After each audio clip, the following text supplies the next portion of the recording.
প্যালেস্টাইনের ওয়েস্ট ব্যাংকের জেনিন শহরে অভিযানের নামে তাণ্ডব চালিয়েছে ইসরায়েলি বাহিনী। জেনিন শহরে আইডিএফের ২৪ ঘন্টার স্থল ও বিমান হামলায় বাড়িঘর সহ ধ্বংসস্তূপে পরিণত হয়েছে বিভিন্ন স্থাপনা। এতে কমপক্ষে ৯ জন প্যালেস্টাইনিয়ান নিহত ও বেশ কয়েকজন আহত হয়েছেন বলে জানিয়েছে প্যালেস্টাইনের স্বাস্থ্য মন্ত্রণালয়।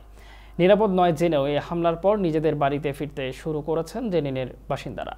তাদের বাড়িঘর সহ রাস্তাঘাট ও বিভিন্ন অবকাঠামো ধ্বংস হয়ে যাওয়ায় জেনিনে মানবিক সহায়তার চেষ্টা অব্যাহত রয়েছে। পুড়ে যাওয়া আসবাবপত্রের অবশিষ্ট অংশ এভাবেই পড়ে আছে ঘরের ভেতর। ইসরায়েল বাহিনীর দেয়া আগুনে দগ্ধ প্যালেস্টাইনের ওয়েস্ট ব্যাংকের জেনিন শহরের এমন শত শত ঘরবাড়ি। এর আগে ইসরায়েলি বাহিনীর জেনিনে প্রবেশ করার খবর পেয়ে নিজেদের বাঁচাতে ঘরবাড়ি ছাড়তে বাধ্য হন সেখানকার বাসিন্দারা।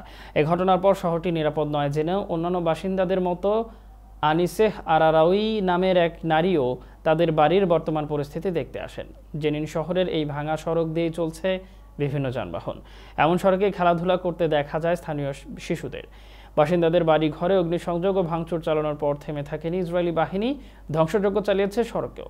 তবে বাসিন্দাদের জন্য এটি নতুন কিছু নয়। গত ২ বছর ধরে ইসরায়েলি বাহিনীর লক্ষ্যবস্তুতে পরিণত হয় এলাকাটি। ৭ অক্টোবর থেকে আইডিএফ জেনিন শহরে স্থল ও বিমান হামলা চালিয়ে আসলেও তা নজরে আসেনি বিশ্ববাসীর। নীরবে তা সয়ে আসছে স্থানীয় বাসিন্দারা।